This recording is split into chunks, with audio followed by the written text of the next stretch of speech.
Selamat datang di The Culture Boys. Salam budaya, Lestari budayaku.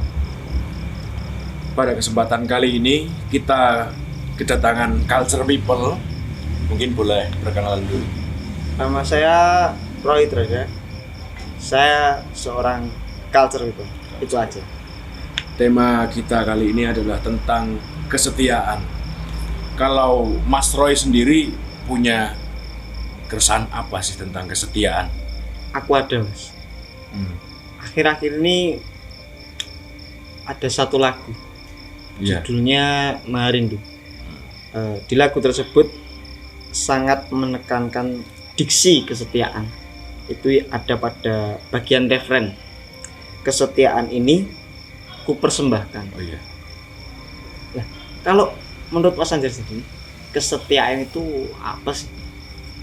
Jadi kalau menurut saya kesetiaan itu adalah sebuah persembahan rasa seorang lelaki kepada perempuan, kepada wanita menurut saya. Enggak, menurut saya enggak hanya itu. Menurut saya kesetiaan itu bagaimana murid itu selalu patuh kepada gurunya. Murid kepada guru. Itu adalah wujud kesetiaan karena itu pengorbanan. Saya jadi inget satu cerita wayang, tapi lupa namanya. Tapi kalau nggak salah dia itu salah satu anggota dari Pandawa. Anggota dari Pandawa. Mungkin Mas Anjar tahu. Kalau nggak salah Brotoseno ya. Ya, benar sekali. Brotoseno atau Werkudara. Oh, nama lainnya ya? Ya, Brotoseno itu pas waktu mudanya. Jadi Mempunyai nama lain. Brotoseno, Jagalabilowo, Wijoseno, Termasuk Pandu Bima. Putra, termasuk Bima. Termasuk Bima juga. Seperti oh iya, Bima tadi yang aku ingat. ya, Bima. Itu yang sangat familiar. Kalau boleh tahu ceritanya kayak gimana ya? Soalnya agak lupa. Ceritanya Nah, eh, soal kesetiaan tadi. tentang kesetiaan. Karena kalau dari tokoh Brotoseno itu wujud kesetiaan pada guru, ya, dia mempunyai seorang guru, yaitu namanya Begawan Durna. Begawan Durna. Begawan Durna. Pada suatu ketika Brotoseno itu ingin diwejang, ingin istilahnya mencari ilmu tentang kesempurnaan hidup atau kasampurnaning dumadi. Tapi Guru Durna memberikan asal Brotoseno bisa melewati syarat yang diberikan. Jadi ada syarat untuk mendapatkan Ilmu ilmu. kasampurnaning Tadi. dumadi. Ya. Syaratnya yang pertama, jadi Brotoseno itu disuruh mencari kayu gong susuing angin di hutan yang angker. Pada suatu ketika, kalau orang awam dan saya ibaratkan murid yang nggak setia, pasti dia tidak mau melakukan. Kalau dipikir secara logika, karena apa? Membahayakan di hutan yang angker. Oh, jadi kayu gung sesuai angin tadi ada di hutan yang angker. Nah, akhirnya tetap berangkatlah sang Brotoseno ke hutan tersebut. Kalau di istilah Jawanya, semua yang ada di hutan itu dirusak oleh sang Brotoseno. Kalau di Jawa witnya itu dijedol, terus batu-batu itu diporak-porandakan. Itu yang membuat akhirnya penunggu hutan tersebut marah. Oh, jadi ada hutan angker dan ada penunggunya. Ada penunggunya. Penunggunya dua raksasa. Namanya Rukmuko dan Rukmokolo. Oke, Penunggu jadi- hutan itu tadi. Jadi di situ akhirnya terjadi perkelahian yang sangat sengit sekali.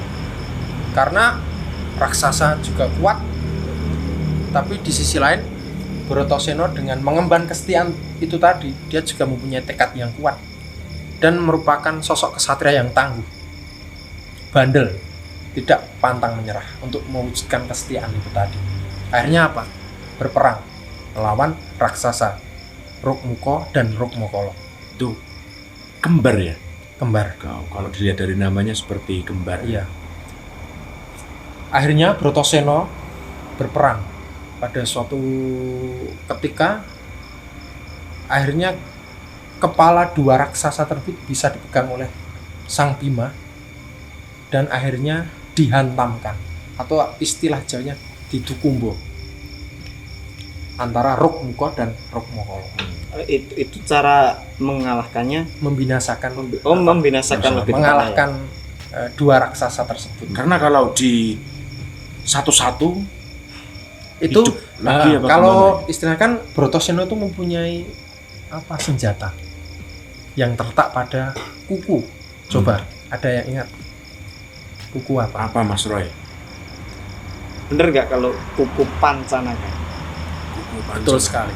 Kuku Pancanaka, kuku Ponconoko. Itu adalah senjata yang berada pada jari Sang Bima. Dan itu kalau dibunuh satu persatu nanti dilompati akan hidup lagi. Jadi Sang Bima mempunyai pemikiran karena juga bingung, ini kok nggak mati-mati, coba istilahnya langsung mencengkram kuat kedua raksasa tersebut, langsung dihantamkan kepalanya. Oke, jadi saya ulangi ya. Tadi dimintai syarat untuk mencari Kayu gung susuing susuing angin di hutan yang angker.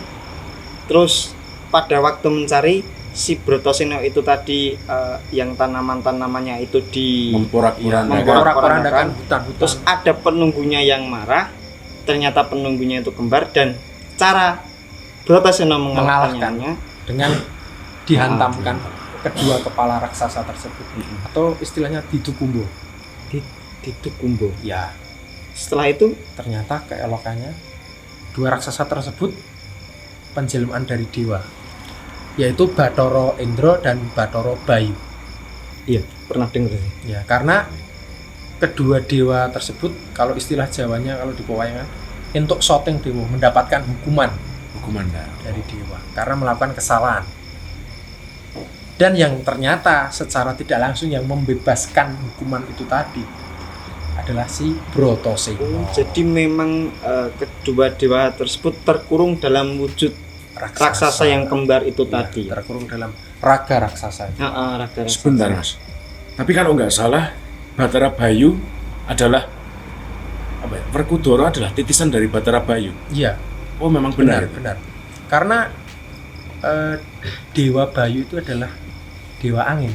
Dewa angin. Nah, kan itu tadi suruh mencari kayu gung susuing angin. Dan itu sebenarnya hanya sebuah perumpamaan bahwasanya seorang itu bisa mengendalikan nafsunya, mengendalikan diri untuk mencapai sesuatu yang diinginkan. Sebentar, tak potong satu lagi ya. Oke.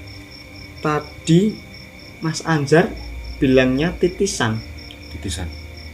Kok bisa disebut titisan? Gimana? Ya, karena Bratasena itu yang dipakai, pakaian yang dipakai. Pakaian yang dipakai. Itu pemberian dari Dewa Bayu. Seperti poleng, Soalnya seperti saya gelung. Soalnya saya dulu sempat mikir kalau Bayu. Ayahnya Bratasena itu kalau nggak salah juga dewa. Yaitu Dewa Bayu. Oh, Dewa Bayu itu Karena ayahnya. ada dua versi. Ada dua versi.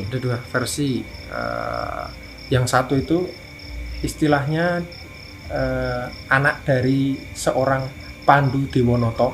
Oh iya, ayahnya ya. Ayahnya. Kakaknya Destrarastra.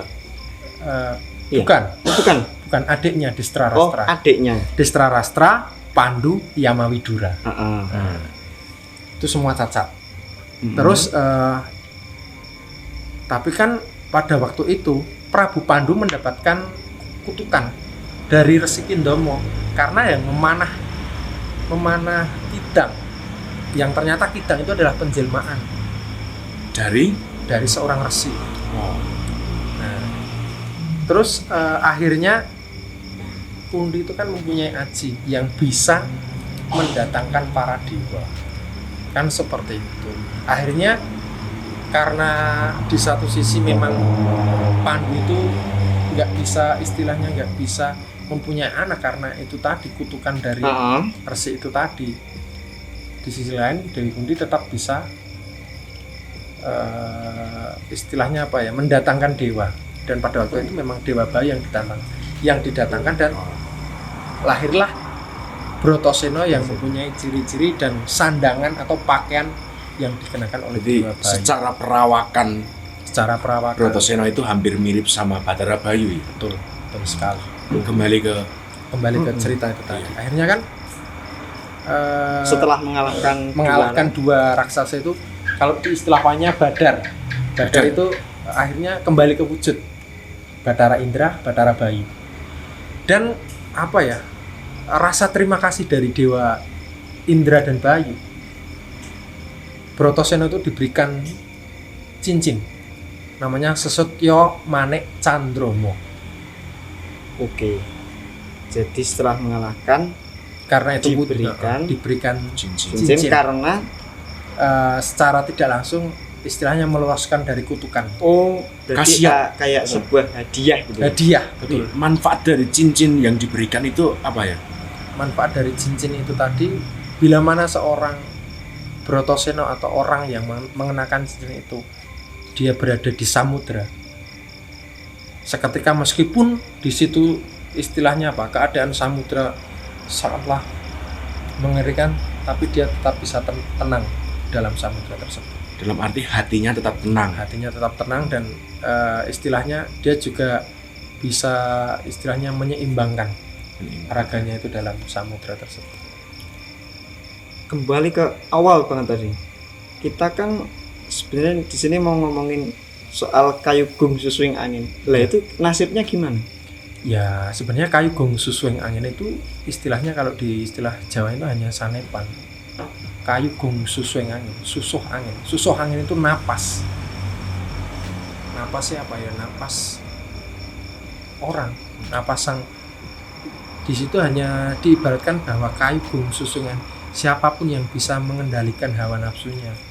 Kan orang selalu diberikan napas, selama dia bisa mengendalikan istilahnya napas dan emosinya, dia akan bisa mencapai sesuatu yang dicapai. Berarti kayak kalau kita ingin meraih tujuan kita harus bersabar terlebih dahulu. Kita harus bisa mengendalikan semua itu. Dalam pengendalian semua itu kan kita juga harus mengendalikan nafas kita. Seperti itu. Karena nafas juga penggambaran dari hidup, tentang kehidupan, tentang pencapaian hidup. Kayaknya saya sudah agak masuk. Gimana kita minum dulu aja. Oke, siap.